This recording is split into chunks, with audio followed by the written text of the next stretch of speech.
മാങ്ങ നമ്മുടെ കയ്യിൽ കൂടുതലുള്ളപ്പോൾ നമുക്ക് ഇതൊക്കെ എന്ത് ചെയ്യുമെന്നുള്ളത് നമുക്ക് എപ്പോഴും ഒരു ചിന്തിക്കാറുണ്ട്. അപ്പോൾ എപ്പോഴും ജ്യൂസോ പുഡിങ്ങോ മാത്രമല്ലാണ്ട് നമുക്ക് മാംഗോ യോഗട്ട് ഉണ്ടാക്കാം. മാംഗോ യോഗട്ട് ചെയ്യാനായിട്ട് ഒരു 1/2 കപ്പ് മാംഗോ, പിന്നെ ഒരു 1.5 ടീസ്പൂൺ കോൺഫ്ലോർ, അത് മിക്സ് ചെയ്യാൻ വേണ്ടിയിട്ടുള്ള പാല്, പിന്നെ ഒരു 1/2 കപ്പ് തൈരും, നല്ല കട്ട തൈര്,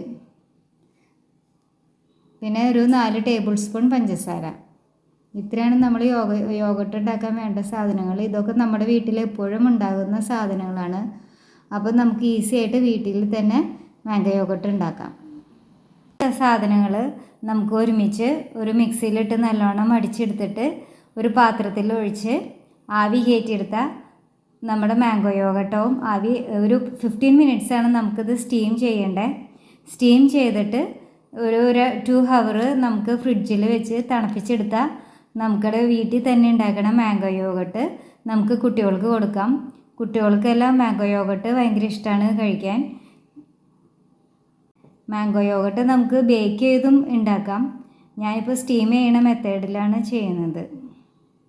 ഞാനിപ്പോൾ മാംഗോ മിക്സ് എല്ലാവരും കൂടെ നല്ലോണം മിക്സിയിൽ അടിച്ചെടുത്തിട്ടുണ്ട്. നമുക്കിനി ഇത് ചെറിയ ചെറിയ പാത്രത്തിൽ ഒഴിച്ച് നമുക്ക് സ്റ്റീം ചെയ്തെടുക്കാം. യോഗട്ട് ഞാനിപ്പോൾ സ്റ്റീം ചെയ്തെടുത്തിട്ടുണ്ട്. സ്റ്റീം ചെയ്ത് 2 മണിക്കൂർ നമ്മൾ ഫ്രിഡ്ജിൽ വെച്ച് തണുപ്പിക്കണം. എന്നിട്ട് മാത്രമാണ് നമ്മളത് കഴിക്കുക.